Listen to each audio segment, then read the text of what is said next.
Oggi scendono in piazza i No Trivelle. La prima contestazione sarà in centro a Rovigo. Si tratterà di una manifestazione contro le trivelle, la prima organizzata, partecipata di protesta nei confronti del governo. Non a caso è stata organizzata davanti alla prefettura di Rovigo, istituzione che rappresenta l'esecutivo sul territorio. È stata organizzata per oggi alle ore 11, numerose le associazioni che vi prenderanno parte, a partire da Lega Ambiente fino al WWF.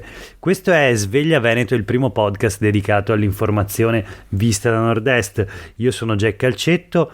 Oggi è lunedì 19 dicembre 2022. La prima notizia del giorno riguarda la politica energetica in Veneto, in particolare l'ipotesi di nuove trivellazioni in mare nell'Alto Adriatico dopo il via libera da parte del neoinsediato governo Meloni. Trivellazioni in mare a cui il Veneto ha sempre espresso la propria contrarietà a partire dal 2016 con il referendum contro le trivellazioni, appunto, promosso da alcune regioni, tra le quali proprio la regione del Veneto. Un referendum in cui la stragrande maggioranza dei cittadini che erano andati a votare, circa l'82%, si erano espressi contro le trivelle, appunto. Oggi in piazza a Rovigo, appunto, le associazioni ambientaliste, ma non solo, tanti cittadini e tante sigle scenderanno in piazza contro le trivelle. Anche l'opposizione in regione si aggrega alla protesta, come ricordano i quotidiani del gruppo Gedi.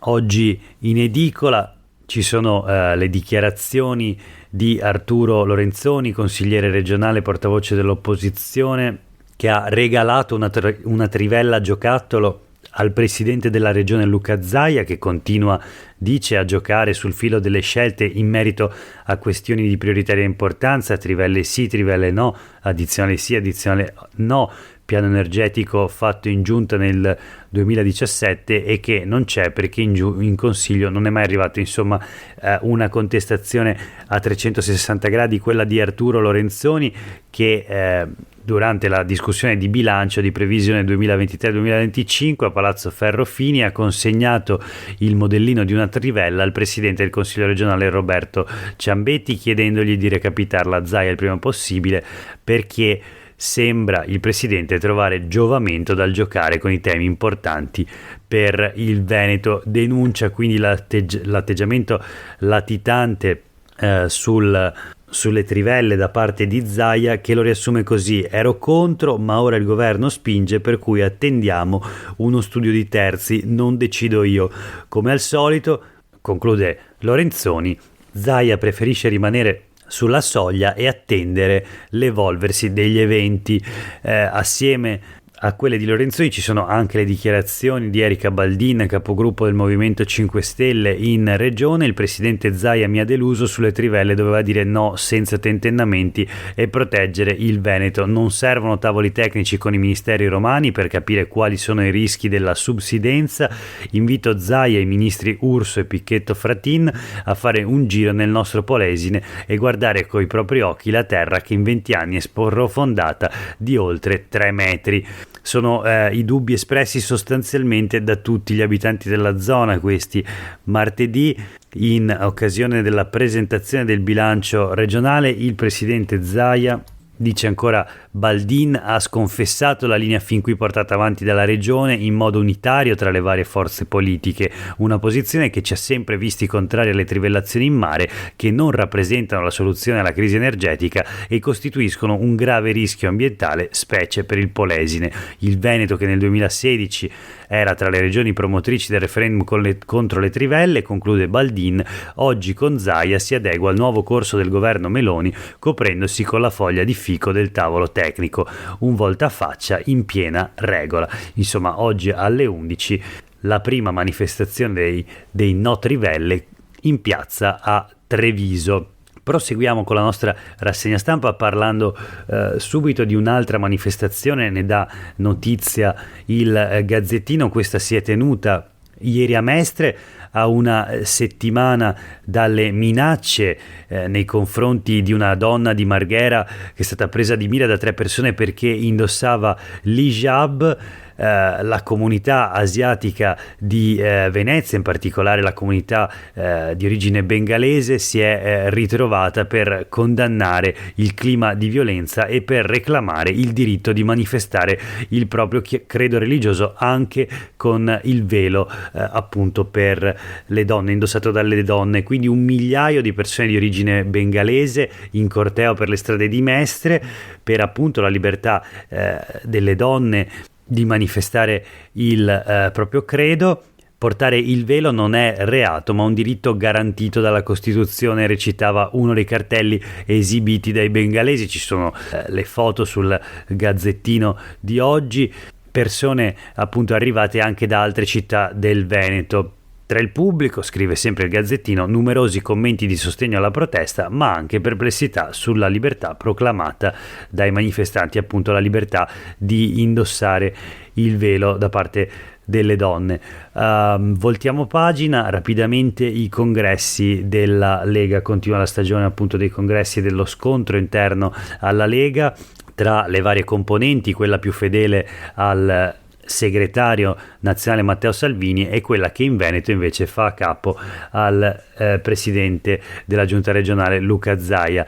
Leggiamo sul Gazzettino: i nodi della Lega, Padova e Verona vincono i salviniani, ma c'è la polemica. L'assessore regionale Roberto Marcato attacca, sono state decisive 50 tessere nuove e parla di un risultato straordinario da parte degli zaiani. Dice avremmo potuto spuntarla, invece ha vinto il bitonciano Pettenuzzo con 29 voti di scarto, sindaco di San Giorgio in Bosco. La senatrice Erika Stefani nega che sia in corso una resa dei conti nella provincia di Verona. Intanto Borchia ha battuto Comencini 347 a 232, sconfitto il corteggiamento quindi dei bossiani. Fra il 22 e il 29 gennaio potrebbero tenersi le elezioni a Vicenza, Venezia, Belluno e Treviso. Ad aprile infine quelle regionali. Anche i quotidiani del gruppo Gedi parlano della stagione dei congressi nella Lega. A Padova vince il salviniano Pettenuzzo, il titolo. Il nuovo segretario provinciale era il candidato di Bitonci, Ostellari e Stefani, sconfitto per soli 29 voti il marcatiano invece, quindi lo zaiano, Giraldo. A Verona appunto il candidato di Salvini Borchia batte Comencini, di area bossiana. Lavoro per unire, ha detto. E c'è il racconto della giornata a Padova. Allo Sheraton sfila un partito diviso, ma oggi, dicono dalla Lega, è un punto di ripartenza. Vedremo come proseguirà e quali esiti avrà questa stagione dei congressi, anche se a giudicare da questa prima fase il partito sembra ancora saldamente nelle mani di Matteo Salvini, nonostante quello che ogni giorno si legge sulla stampa e si vede in TV, una narrazione che vede il segretario della Lega molto in difficoltà. Queste difficoltà potranno anche esserci dal punto di vista esterno. La Lega, per esempio, soffre un forte calo dei consensi anche in Veneto, ma internamente al partito appunto sembra ancora saldo il consenso nei confronti del segretario nazionale. Le ultime notizie di oggi, 2 notizie flash dai quotidiani del gruppo Gedi. Una tassa per chi decollerà da Venezia. L'ha decisa il comune di Venezia appunto, che ha messo a bilancio un addizionale di 2,50 euro a passeggero. Servirà a coprire rincari energetici e non tagliare i servizi. Riguarderà appunto l'aeroporto del Marco Polo di Venezia. L'assessore al bilancio del comune di Venezia annuncia che la tassa si applicherà da aprile e appunto riguarderà tutti i passeggeri in partenza dall'aeroporto di Venezia. Tecnicamente si chiama addizionale di imbarco aeroportuale.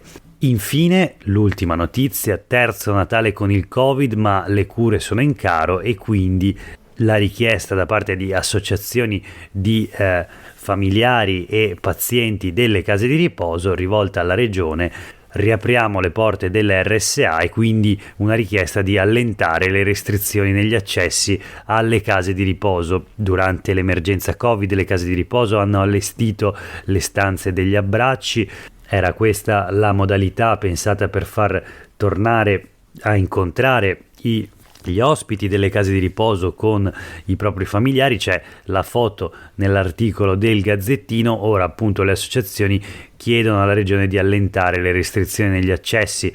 L'assessora alla sanità e al sociale Manuela Lanzarin risponde sì alla socialità ma con prudenza dove circola il virus. Nel frattempo i dati vedono nell'ultima settimana in Veneto scendere i nuovi casi da 29.900 a 21.961 e il tasso di positività è passato dal 14,3 al 12,4%.